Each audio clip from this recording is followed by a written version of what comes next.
राज्यसभा में कांग्रेस अध्यक्ष मल्लिकार्जुन खड़गे ने विपक्षी सदस्यों के निलंबन का मुद्दा उठाया। उन्होंने इस दौरान हाथ जोड़ते हुए सभापति जगदीप धनखड़ से कहा कि प्लीज मेरा माइक बंद ना करें। दरअसल जैसे ही खड़गे बोलने के लिए उठे, सभापति उन्हें रोकने लगे।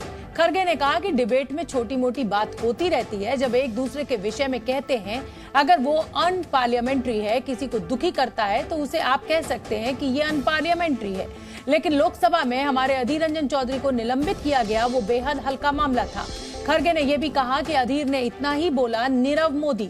नीरव मतलब शांत होता है। खड़गे ने निलंबन पर सवाल खड़े करते हुए कहा कि वो नीरव मोदी बोले, इसलिए आप उसे सस्पेंड करते हैं।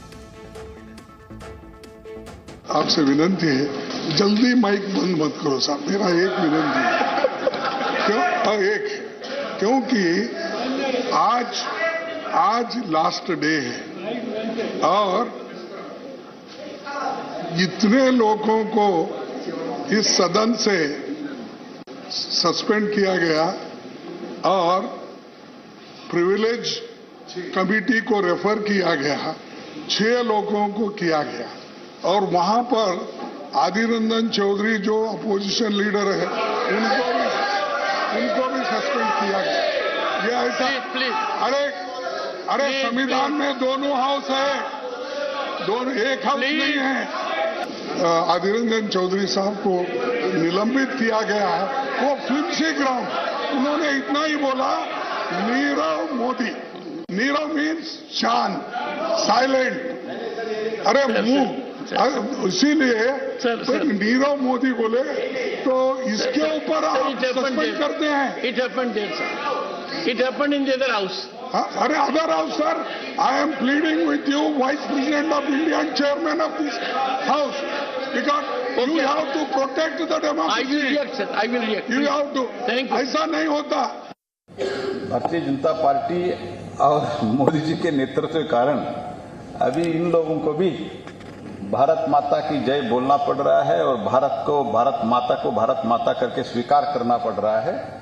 लेकिन मैं ये स्पष्ट करना चाहता हूं, असंसदीय शब्द मात्र ही निकला गया। तो अधीर रंजन चौधरी का जो मसला है, उनके निलंबन का, वो तूल पकड़ रहा है। विपक्ष ने आज मार्च भी किया और अब आप देखिए कि किस तरीके से खड़गे ने जगदीप धनखड़, जो कि राज्यसभा के सभापति हैं, उनके सामने अपनी बात रखी। मेरे साथ मेरे 2 सहयोगी जुड़े हुए हैं। रवि त्रिपाठी तो पहले से जुड़े हुए हैं और अब ब्रह्म प्रकाश दुबे भी जुड़ गए हैं। ब्रह्म प्रकाश, जिस तरीके से अधीर रंजन चौधरी का जो पूरा मुद्दा है उसको विपक्ष पेश कर रहा है, अब आगे क्या देख रहे हैं आप? क्योंकि आज खड़गे ने काफी स्ट्रॉन्ग वर्ड्स में अपनी बात रखी है राज्यसभा में।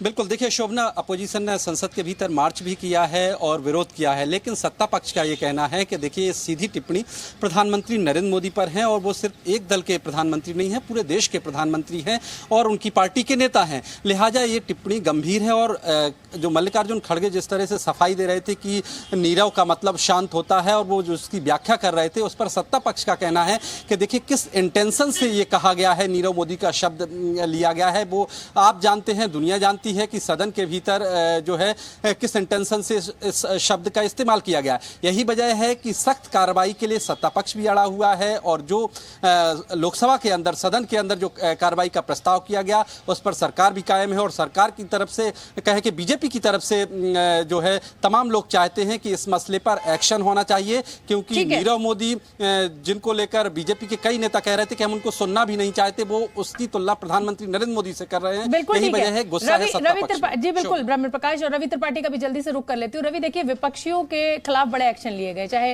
राघव चड्ढा की बात कर लूं, चाहे मैं अधीर रंजन चौधरी की बात कर लूं, चाहे राहुल गांधी के बयान को, जो भाषण को जो एक्सपंज किया गया है। कुल मिलाकर क्या इसको कैसे समझा जाए? क्योंकि विपक्ष जो है वो सत्ता पक्ष के ऊपर हमलावर है। भाई जीजाजी शब्द तो आप भी तंज कस रहे थे, फलने की माताजी कह के तो सत्ता पक्ष के भी तरफ से हमला हुआ है। तो अगर शब्दों की बात की जाए तो दोनों तरफ से मर्यादा काफी तोड़ी गई है इस पूरे विश्वास प्रस्ताव के भाषणों के दौरान। देखिए, आमतौर पर राजनीति में होता है कि अगर आपकी तरफ से कोई गलत बयानी होती है किसी भी नेता के प्रति और उसको अगर उस बात का तकलीफ होता है तो आप खेद व्यक्त करके माफी मांगकर उस मामले को टाल देते हैं। लेकिन दो तरह अभी जो राजनीति चल रही है आज की तारीख में वो कमाल की राजनीति चल रही है। दोनों ही पक्ष पीछे हटने को तैयार नहीं किसी मुद्दे पर। माफी मांगने की बात तो दूर है, क्योंकि राहुल गांधी ने जब तय कर लिया कि वो माफी नहीं मांगेंगे मोदी सरनेम के विवाद को लेकर, तो अधीर रंजन चौधरी कैसे माफी मांग सकते हैं? ये पार्टी का लाइन है। तो माफी मांगना, खेद प्रकट करने से शायद इस समस्या का समाधान हो सकता था। लेकिन दूसरी तरफ ये है एक सहानुभूति बटोरने वाली बात जो आपने कहा ना कि जिस तरह से एक्शन लिया जा रहा है, अब सरकार एक्शन ले रही है तो हो सकता है सरकार के खिलाफ लोगों का मूड बने। आम आदमी सोचता है कि आखिर ऐसा क्यों हो रहा है कि राहुल गांधी को तुरंत आप सदस्यता खत्म कर दे रहे हैं, तुरंत अधीर रंजन चौधरी को एक बात कहने पर आप सस्पेंड कर दे रहे हैं, राघव चड्ढा को तुरंत आप सस्पेंड कर दे रहे हैं। तो इसकी सहानुभूति भी मिलती है और इसको विपक्ष कैसे भुनाता है इस पर निर्भर करता है कि विपक्ष इन मुद्दों को कैसे भुनाता है जनता में, उस पर निर्भर करता है। बिल्कुल बिल्कुल रवि त्रिपाठी, और कल भी हम चर्चा कर रहे थे कि राहुल गांधी के बयान पर जिस तरीके से हंगामा हुआ, ये तो सभी जानते हैं कि राहुल गांधी अंग्रेजी में सोचते हैं। और वही समस्या अधीर रंजन चौधरी की भी, और प्रधानमंत्री ने तो कह ही दिया कि अधीर बाबू तो गुड़ का गोबर कर देते हैं। तो चलिए, ये वाद प्रतिवाद, ये वार पलटवार तो सत्ता पक्ष और विपक्ष के बीच चलता रहेगा।